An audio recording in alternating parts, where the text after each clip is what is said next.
Hello student, I am Rajni Gupta. आज हम चर्चा करेंगे मार्च महीने की वर्कशीट संस्कृत विषय पर हम चर्चा करेंगे। जैसे अपन को दिख रहा है, सबसे पहले हमको क्या लिखना है, नाम लिखना है, विद्यार्थी का नाम, पिता का नाम और शाला का नाम लिखना है। ठीक है। उसके बाद हम आएंगे प्रश्नोत्तर पर। सबसे पहला प्रश्न है, चित्रकूट इति पाठ आधार प्रश्नानाम उत्तराणि लिखत। माने प्रश्नों के हमको उत्तर लिखना था। चित्रकूट कीदृश स्थलम अस्ति। मतलब आपका जो कक्षा 8 की जो बुक है संस्कृत, वो चित्रकूट एक पाठ है, उसके पाठ के आधार पर ही प्रश्नोत्तर हैं। तो चित्रकूटम कीदृशम स्थल अस्ति। चित्रकूट कैसा स्थल है, तो चित्रकूट तीर्थस्थलम अस्ति। फिर दूसरा है, कामगिरी स्थल कीदृशम अस्ति। कामगिरी जो स्थल है वो कैसा है, तो कामगिरी स्थलम धार्मिक महत्व लोक प्रसिद्ध, मतलब धार्मिक महत्व के लिए प्रसिद्ध है। कामद गिरे प्रदक्षिणा के क्रियते। तो कामद गिरे प्रदक्षिणा जने क्रियते। अगला है, चित्रकूट का विश्वविद्यालय अस्ति। चित्रकूटे ग्रामोदय विश्वविद्यालय अस्ति। नेक्स्ट है, सूक्ति है आपका सबसे लास्ट वाला जो पार्ट है, सूक्ति का पार्ट, उसमें से सूक्तियाँ आई हैं। तो पहली सूक्ति, विद्वान सर्वत्र पूज्यते। क्या लिखा है, पूज्यते। फिर है दूसरा खाली स्थान, नास्ति ज्ञानात् पर सुखम, है ना, माने ज्ञान से बढ़कर कोई सुख नहीं है। आज्ञा गुरुणा हा विचारणीय, माने गुरु की जो आज्ञा है बिना सोचे समझे मानना चाहिए। क्रिया सिद्धि सत्वे भक्ति महता नोप करने। तो आपको समझ में आ गया, ये सूक्तियाँ हैं, इनको ये रिक्त स्थानों के रूप में दी गई थी, ये अपन ने भर ली। फिर इसके बाद आता है, निम्न अधोलिखित गद्यांश पठित्वा प्रश्नानाम उत्तराणि संस्कृते लिखित। मतलब जो गद्यांश है, इसमें से अपन को प्रश्नों के जो उत्तर है संस्कृत भाषा में लिखना है। कालिदास विरचित खंड काव्य नामन लिखित। जो कालिदास के जो खंड काव्य उनके नाम लिखना, तो जो लिखे हैं आपके इसी में उत्तर दिए रहते हैं। तो जो लिखे हैं मेघदूत और ऋतु सिंहार। ठीक है, तो ये दो खंड काव्य हैं, इनके नाम। फिर इसी में दूसरा प्रश्न है, मेघदूत भागे नाम। मेघदूत के जो भाग हैं उनके नाम लिखना है। तो आपको मैं उसी में बताती हूँ। देखो, मेघदूत के जो भाग हैं तो है, पहला पूर्व मेघ, उत्तर मेघ से श्री दो भागों स्थिति। तो जी यही उसका उत्तर होगा, यही मैंने लिखा है।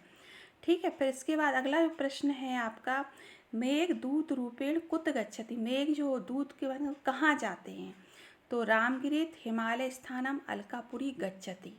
देखो ये भी आपके इसी में दिया है, ये मेघ दूत रूपेण रामगिरी हिमालयात अलकापुरी गच्छति। नेक्स्ट है आपका, गच्छति पदे का धातु। जो गच्छति धातु है वो कौन सी धातु है, तो गम धातु है। फिर इसके बाद नेक्स्ट है, अधोलिखित पद्यांश पठित प्रश्नानाम उत्तराणि संस्कृत। मतलब पदों को पढ़कर हमें इनके प्रश्नों के उत्तर संस्कृत में लिखना है। क्या लिखा है, नरत दुर्लभ लोके विद्या तत् सुदुर्लभा कवित दुर्लभ तत् शक्ति दुर्लभा, है ना। तो अब इसके प्रश्न उत्तर पढ़ते हैं अपन।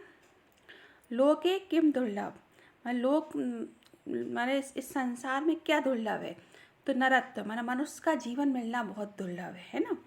विद्या तत् कीदृशी, विद्या कैसी होना चाहिए, विद्या दुर्लभ है। अगर नर का जीवन भी मिल जाए तो फिर हमको क्या दुर्लभ हो जाती है, विद्या दुर्लभ हो जाती है।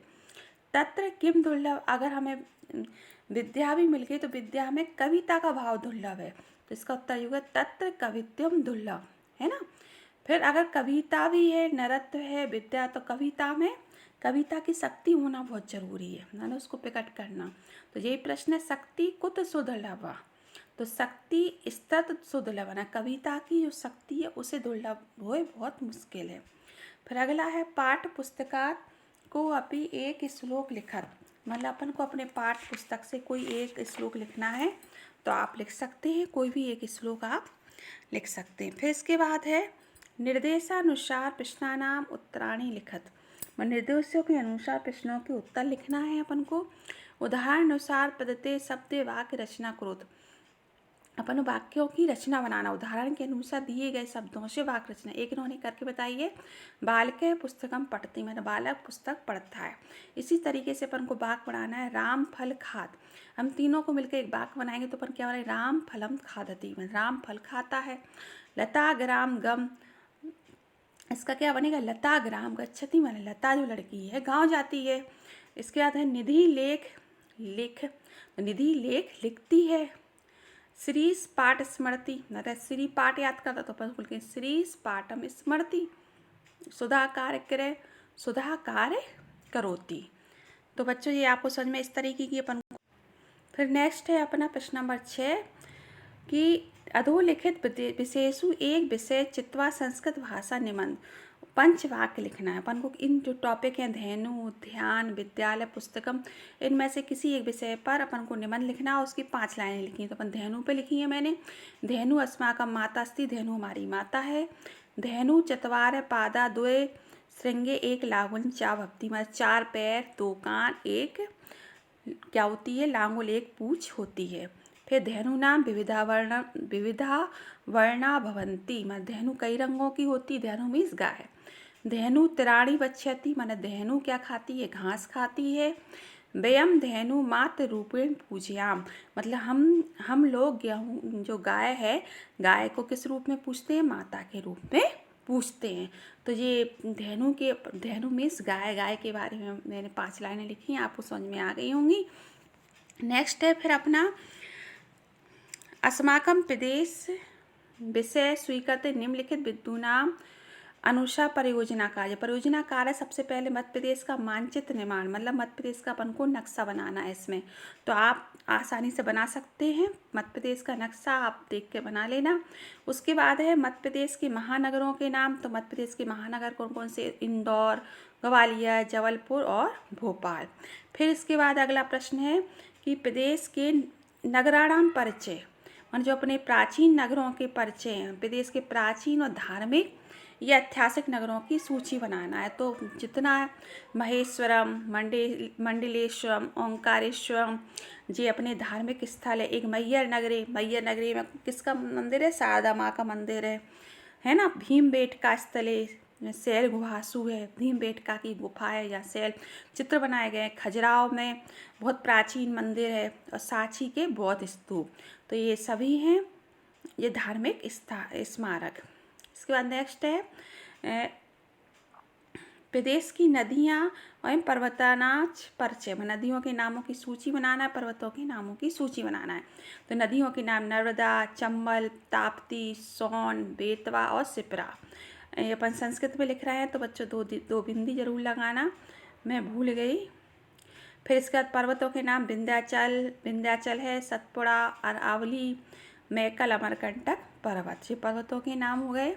इसके बाद है प्रदेश के महापुरुषाणाम वीर गणानाम चा सूची निर्माण, मतलब प्रदेश के जो महापुरुषों के वीरांगनाओं के नाम की सूची बनाना है।